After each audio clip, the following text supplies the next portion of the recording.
Hello everyone. आज की इस वीडियो में हम प्रोडक्शन के चैप्टर को आगे बढ़ाते हैं। आज हम पढ़ने जा रहे हैं प्रोडक्शन फंक्शन।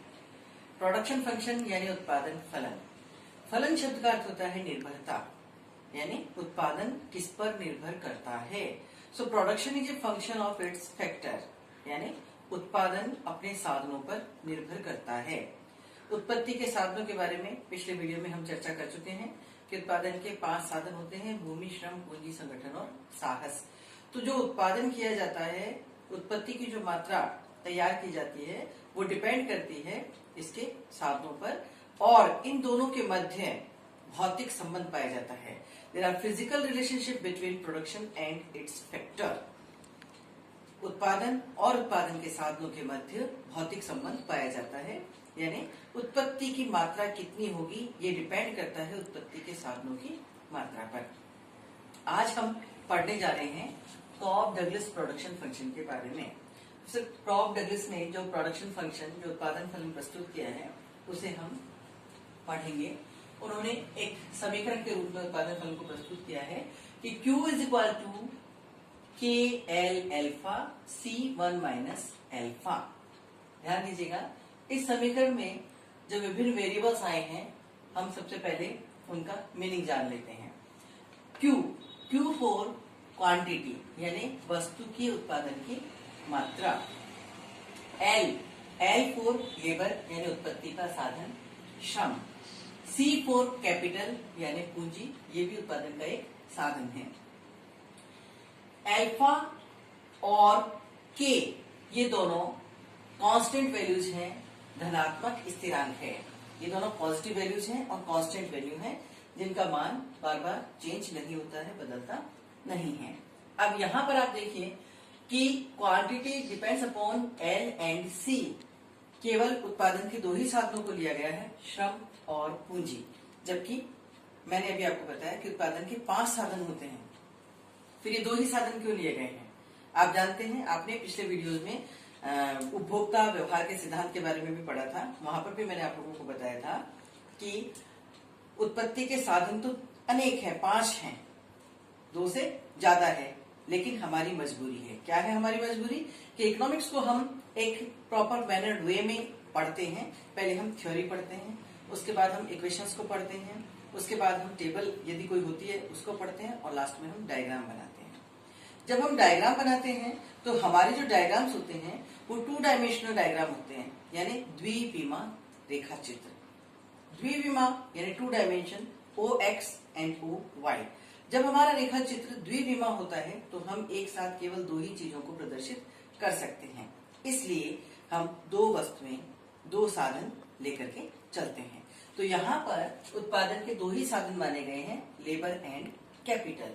इसके बाद में समीकरण में जो एल्फा और 1 माइनस एल्फा और ये स्मॉल लेटर K दिया हुआ है, तो एल्फा और K, जिसके बारे में मैंने आपको अभी बताया कि बोथ आर कांस्टेंट वैल्यूज, ये एक स्थिर धनात्मक स्थिर चल राशि है, और जो एल्फा है, इस एल्फा का मान हमेशा greater than 0 but less than 1, यानी इकाई से तो कम होता है परंतु 0 से हमेशा अधिक होता है।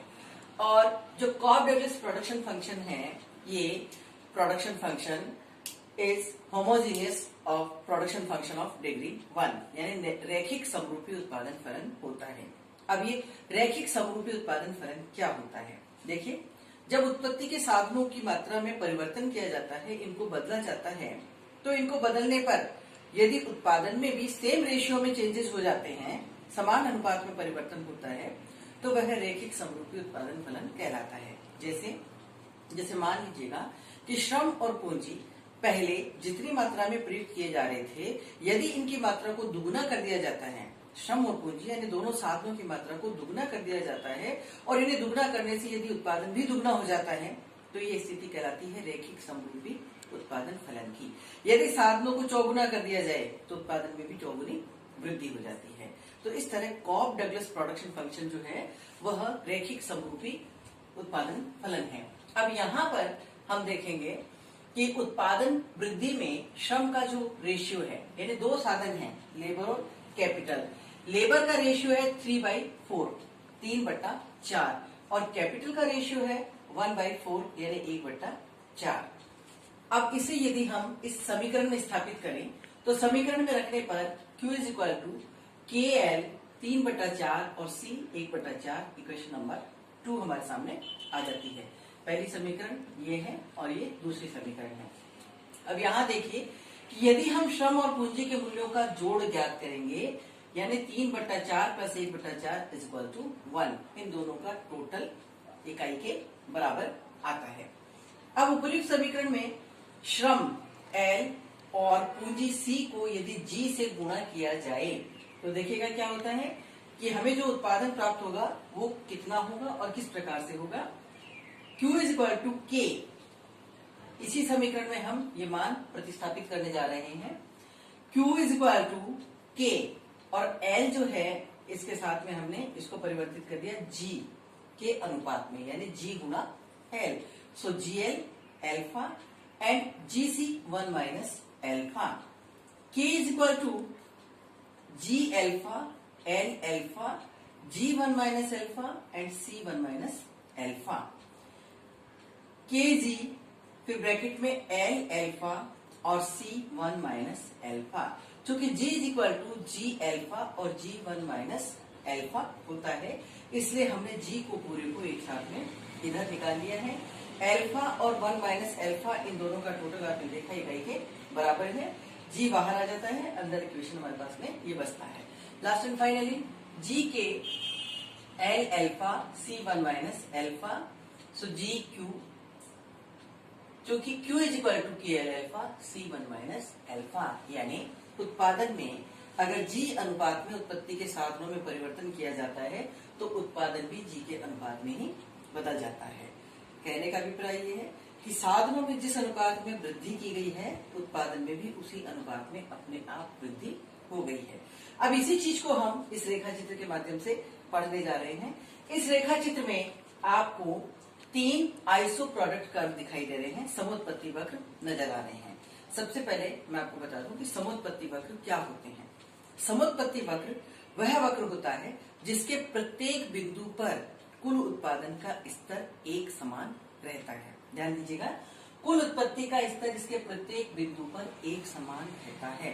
फिर परिवर्तन किस चीज में होता है, यदि हम नीचे से ऊपर की ओर जाते हैं तो ऐसा करने पर लेबर की क्वांटिटी कम, कैपिटल की ज्यादा हो जाती है। अगर ऊपर से नीचे की ओर आते हैं तो श्रम को ज्यादा और पूंजी को कम काम में लिया जा रहा है, परंतु इसके प्रत्येक बिंदुओं पर जो कुल उत्पादन प्राप्त हो रहा है वो हर स्थान पर स्थिर है, कांस्टेंट है। जैसे IP1 है, यहाँ 100 लिखा है, तो इसका मतलब ये हुआ कि इस आइसो प्रोडक्ट कर्व के चाहे आप इसका ये बिंदु लें, चाहे ये बिंदु लें, चाहे ये बिंदु लें, कुल उत्पादन की मात्रा हर बिंदु पर 100 इकाई के बराबर है। लेकिन इन तीनों बिंदुओं पर जो परिवर्तन हो रहा है वो परिवर्तन क्या हो रहा है, यदि हम इस बिंदु पे आ जाते हैं तो यहाँ पूंजी को तो ज्यादा लेकिन श्रम को कम काम में लिया जा रहा है, और यदि हम इस बिंदु की बात करें तो यहाँ श्रम को अधिक और पूंजी को कम काम में लिया जा रहा है।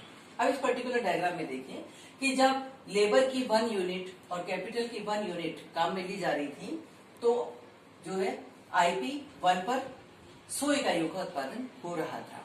लेकिन जब प्रोड्यूसर L और C दोनों को जब डबल कर देता है, दुगना कर देता है, यानी श्रम और पूंजी दोनों की मात्रा को जब दुगना कर देता है L2 और C2, तो देखिए कि जो प्रोड्यूसर है वह IP2 पर पहुंच जाता है, आइसो प्रोडक्ट कर्व 2 पर चला जाता है, जहां पर उत्पादन बढ़कर के 200 हो जाता है। पहले उत्पादन था 100 और अब उत्पादन बढ़कर के हो गया 200, यानी उत्पादन दुगना हो गया है। अब जब 2 से तीसरी इकाई बढ़ा दी जाती है यानी 50% और बढ़ा दिया जाता है साधनों को L3 और C3, तो प्रोडक्शन में 100 यूनिट की फिर से वृद्धि हो जाती है।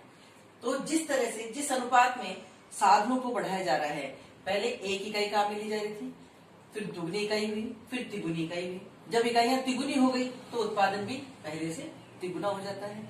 जब इकाइयां दुगनी की गई तो उत्पादन दुगना हो रहा है। तो इससे ये स्पष्ट होता है कि कॉब डगलस प्रोडक्शन फंक्शन जो है वह रेखिक समरूपी उत्पादन फलन है, जो ये बताता है कि उत्पत्ति के साधन और उत्पत्ति की मात्रा के मध्य जो है रेखिक समरूपी उत्पादन फलन पाया जाता है, यानी समान रूप से उत्पादन में और उत्पत्ति के साधनों में वृद्धि होती है, परिवर्तन होता है। जिस अनुपात में साधन बदले जाते हैं उत्पादन भी स्वतः उसी अनुपात में बदल जाता है।